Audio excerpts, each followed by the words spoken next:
Branch bending से आप क्या क्या यहाँ पे अचीव कर सकते हो अपने ऑर्चर्ड में। आप कैसे एक पौधे को फ्रूट प्रोडक्शन पे अर्ली ला सकते हो, किस हिसाब से करना है, क्या बेनिफिट्स मिल सकते हैं हमें, किस टाइम पे करना चाहिए, क्या प्रिकॉशनरी मेजर्स हमें लेने चाहिए, और साइंस बिहाइंड बेंडिंग क्या है, कैसे ये बेंडिंग काम करती है। जब हम बेंड करते हैं किसी ब्रांच को तो कैसे काम करता है, इस सब के बारे में हम इस वीडियो में डिटेल में जानेंगे। अस्सलाम वालेकुम, स्वागत है आपका मागरे ऑर्चर्ड्स यूट्यूब चैनल में। अगर आपने सब्सक्राइब नहीं किया है तो प्लीज़ सब्सक्राइब करना ना भूलिए। बेंडिंग की जितनी भी सारी डिटेल मैं आपको दूंगा यहाँ पे, और रिसर्च बेसिस साइंटिफिक नॉलेज के ज़रिए और प्रैक्टिकल नॉलेज का, वो सारा डिटेल मैं डिस्क्रिप्शन में डालूंगा। आप वहाँ पे जाके वहाँ पे आप क्लियरली पढ़ सकते हो और वीडियो भी देख सकते हो। उससे आपका जो कॉन्सेप्ट है वो पूरा क्लियर हो जाएगा कि बेंडिंग कैसे काम कर सकती है। पहले हम बात करेंगे ऑक्सिन रिडिस्ट्रीब्यूशन और एपिकल डोमिनेंस के बारे में। देखिए, ये जो टहना यहाँ से निकला है, ब्रांच यहाँ से निकली है, यहाँ से आप देखिए यहाँ पे सुपर बने हैं और यहाँ से लेके यहाँ तक ग्रोथ हुई है। ये जो लास्ट बड होता है, टर्मिनल बड जिसको हम कहते हैं, या यहाँ पे एपिकल बड भी कहते हैं हम इसको। तो इसमें जो होता है ऑक्सिन होता है, जो कि इसको सिग्नल ये देता है कि आपको अपराइट जाना है और ग्रोथ करते जाना है। लेकिन जब हम इसको बेंड करते हैं, जैसे मान लो हमने ऐसे इसको बेंड किया, तो जो इसमें ऑक्सिन्स होते हैं उनको ये सिग्नल जाती है कि अब आपको ग्रोथ नहीं करनी है, बल्कि अब आपको दूसरा काम करना है, जो कि होता है सुपर बनाना। जब हम ऐसे इसको बेंड करते हैं तो इसको ये सिग्नल जाती है कि अब आपको सुपर बनानी है, ना कि आपको ग्रोथ करनी है, क्योंकि इसमें यही सिग्नल जाता है। तो कैसे होता है वो बेंडिंग इफ़ेक्ट, इसको हम कहते हैं कि बेंड किया, यहाँ पे इसका जो कार्बोहाइड्रेट्स होते हैं, एलोकेशन ऑफ कार्बोहाइड्रेट्स। अब जो कार्बोहाइड्रेट्स होते हैं हमारे, वो कैसे काम करते हैं, जैसे ये मान लो ये बेंडिंग की हुई है हम पे हमने, लेकिन जो कार्बोहाइड्रेट्स होते हैं वो इसको मदद करते हैं, और जो ऑक्सीजन्स होते हैं हमारे, वो इसको मदद करते हैं कि आप अपराइट ग्रोथ में चले जाओ। क्योंकि जो हमारा सनलाइट यहाँ पे पेनिट्रेशन होता है, उसका जो काम होता है, फोटोसिंथेसिस का काम जो चलता है यहाँ पे, उसकी वजह से अपराइट शूट्स निकलते जाते हैं, हम अपराइट ग्रोथ होती जा रही है। लेकिन जैसे ही हमने बेंडिंग की यहाँ पे, तो उसको सिग्नल ये मिल गया कि आपको जो ये बर्ड्स है, असल में जो कार्बोहाइड्रेट्स होते हैं वो इस नीचे वाली पोर्शन में होते हैं, लेकिन इनको वो फिर यहाँ पे फोर्सफुली निकाल के प्रेफरेंस ज़्यादा उनको मिलती है कि आप यहाँ पे सुपर्स बनाइए। जैसे हमने यहाँ पे देखे, ये यहाँ पे सुपर बन गया है, ये यहाँ पे सुपर बन गया है, तो उनको ये सिग्नल मिलता है कि अब आपको सुपर्स पे काम करना पड़ेगा। एक और कॉन्सेप्ट आता है यहाँ पे जिसको हम कहते हैं ग्रेविमॉर्फिज्म। ग्रेविमॉर्फिज्म मतलब ग्रेविटी, आपने सुना होगा कि ग्रेविटी, कोई भी चीज़ अगर हम ऐसे छोड़ेंगे तो वो सीधे नीचे ज़मीन पे आ जाएगी।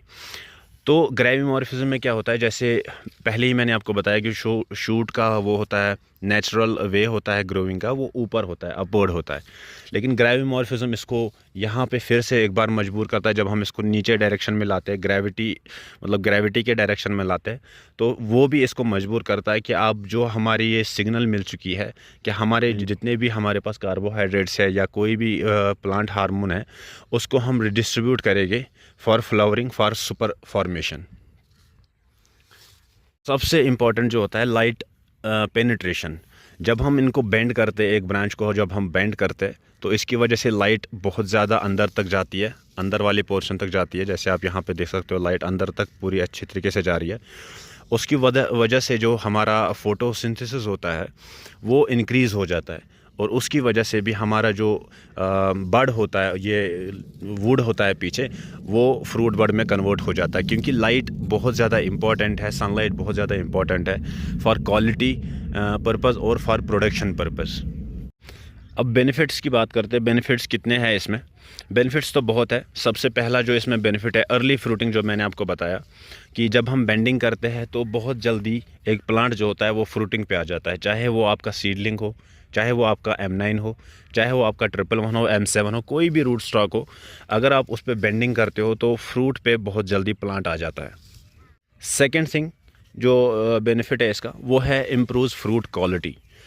एक बार जब सनलाइट आ जाए आपके फ्रूट पे, आपके प्लांट की कैनोपी पे, हर जगह पे जहाँ पे लीव्स है हमारे या फ्रूट है हमारे, जब आपके यहाँ पे लाइट पेनिट्रेशन बहुत बढ़िया होगी, आपको अगर पता होगा तो हम 70% यूटिलाइज़ करते हैं सनलाइट इन एसडीपी।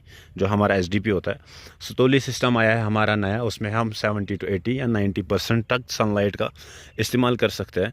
इसी वजह से कहता है कि जो हमारा एसओएस सिस्टम है उसमें क्वालिटी भी बढ़िया निकलेगी और जो हमारा प्रोडक्शन है वो भी बहुत ज़्यादा निकलेगा। इसलिए जो हमारा क्वालिटी वाला चीज़ है इसमें, जब हमारी सनलाइट पेनिट्रेशन बहुत बढ़िया होगी ड्यू टू बेंडिंग, तो उससे हमारा जो क्वालिटी होता है, कलर होता है, सब कुछ टॉप नॉच का होता है। थर्ड इम्पॉर्टेंट पॉइंट, ये हमारे प्लांट का जो साइज़ होता है या शेप होती है उसको कंट्रोल करता है। जैसे प्लांट अगर आप डायरेक्टली बेंडिंग के बिना जाने दोगे तो उसमें ना कोई शेप बढ़िया रहेगी, ना उसमें कोई प्लांट का जो साइज़ होता है वो कंट्रोल नहीं हो पाएगा हमसे। क्योंकि जो प्लांट का ये कंट्रोल होता है हमारे हाथों में, वो बिकॉज ऑफ बेंडिंग होता है, बिकॉज ऑफ प्रूनिंग होता है। लेकिन प्रूनिंग पे तो आपको फिर कहीं ना कहीं काट वहाँ पे लगेगा, यहाँ पे लगेगा। तो इट इज़ बेटर कि आप बेंडिंग ही अच्छे टाइम पे कीजिए, जिसकी वजह से आपका जो प्लांट होगा वो कंट्रोल में रहेगा। फोर्थ पॉइंट होता है, जब आप बेंडिंग करते हो तो उसकी वजह से जो स्ट्रेंथ आती है प्लांट की, ये देखिए ये बेंड किया हमने, इसको आप कितना भी लोड डालिए यहाँ पे ये टूटेगा नहीं। इसके बरक्स अगर कोई वर्टिकल शूट होगा थोड़ा सा जिसमें हमने बेंड नहीं किया होगा प्रॉपरली, वो यहाँ पे टूटने का बहुत ज़्यादा डर रहता है। लेकिन जो हमने बेंडिंग की हुई होती है किसी भी टहनी की, उसको आप कितना भी लोड डालिए, वो फ्रूट बेयरिंग के लिए सबसे बेस्ट होता है और वो लोड बेयरिंग के लिए भी उसी हिसाब से बेस्ट रहता है। लास्ट जो इसमें बेनिफिशियल पॉइंट होता है वो है प्रूनिंग। प्रूनिंग का क्या कॉन्सेप्ट है, इसमें क्या बेनिफिट है हमारे इसमें, जब हम बेंडिंग करते हैं, जैसे हमने यहाँ पे बेंडिंग की है, तो अभी के लिए मैं जब ये मान लो आप, ये हमने बेंड किया हुआ है, ये हमने बेंड किया यहाँ से, इसमें प्रूनिंग अब बहुत कम है। क्योंकि जब हम बेंड करते हैं तो यहाँ पे कहीं ना कहीं कंट्रोल हो जाता है इसकी वेजिटेटिव ग्रोथ। उसकी वजह से जो हमारा प्रूनिंग का इसमें दिक्कत रहता है, प्रूनिंग की ज़्यादा ज़रूरत इसमें नहीं पड़ती है। ये बहुत बढ़िया फ़ायदा है इसमें। कंसिडरेशन माने तो कब करनी चाहिए, कैसे करनी चाहिए, वो मैं आपको बताऊंगा। आपको मैंने इससे पहली वाली वीडियो में बताया था, अगर आपने वो देखा होगा वो भी आप देख लेना एक बार, बेंडिंग के रिलेटेड ही है वो। तो सबसे बेटर रहता है कि आप 15 में से स्टार्ट करिए और आप एंड कीजिए 20 में, ये 20 जून तक। रीज़न, मैं 15 में से पहले क्यों नहीं बोल रहा हूँ, मैं 20 जून के बाद क्यों नहीं बोल रहा हूँ। 15 में से पहले इसलिए नहीं बोल रहा हूँ क्योंकि हमें तब तक वेजिटेटिव ग्रोथ की बहुत ज़्यादा ज़रूरत होती है एक प्लांट में, चाहे वो प्लांट की हेल्थ की बात हो, चाहे वो फ्रूट के लिए बात हो। क्योंकि जो लीव्स होते हैं यही फूड बनाते हैं एक सेब के लिए। तो इसलिए हमें 15 मई के बाद ही हमें बेंडिंग करनी चाहिए, सो दैट हमारे लीव्स प्रॉपरली बन जाए। उसके बाद ये फूड प्रोड्यूस करके हमारे जो सेब होते हैं उसका जो साइज़ है, शेप, शाइन है, सब बढ़िया बने। वो बनेगा अगर आपके पेड़ में लीव्स अच्छे खासे हैं, तब जाके वो क्वालिटी हमें मिल जाएगी। सेकेंड थिंग, 20 जून के बाद क्यों नहीं करना चाहिए। 20 जून के बाद हमारा जो बर्ड फॉर्मेशन होता है वो कहीं ना कहीं रुक जाता है। सबसे जो बर्ड फॉर्मेशन होती है हमारी, वो होती है मई जून में। तो इसलिए बेटर है कि आप जून 20 तक अपना जो बेंडिंग का काम है वो ख़त्म कीजिए, सो दैट जो हमारे रिसोर्सेज होते हैं, कार्बोहाइड्रेट्स होते हैं या ऑक्सीजन्स होते हैं, वो डिस्ट्रीब्यूट हो जाए और बर्ड फॉर्मेशन में काम करना स्टार्ट कर दे वो। और सेकंड थिंग ये भी देखना है इसमें कि हमारी जो ब्रांच है जिनको हम बेंड कर रहे हैं, क्या वो फ्लेक्सिबल है कि नहीं, बेंड हो रही है अच्छे से कि नहीं। या अगर आपके पास फर्स्ट ईयर वुड है, फर्स्ट ईयर वुड मतलब जो इसी साल वुड निकला है, इसी साल टहनी निकली है, तो उसको हम बेंड अच्छे से कर सकते हैं। लेकिन अगर आपके पास सेकेंड ईयर वुड है, मतलब जो पिछले साल का वुड है, मैं आपको यहाँ पर दिखाऊँगा, ये सेकेंड ईयर वुड है यहाँ से और यहाँ तक, ये सेकेंड ईयर वुड है यहाँ तक, और इसके बाद ये फिर से इस साल की ग्रोथ है। तो इसको हमें थोड़ी सी दिक्कत आएगी। आप अगर यहाँ पे देख सकते हो, इसको हमें कहीं ना कहीं थोड़ी सी दिक्कत आ जाती है कि हम बेंडिंग करें इसको।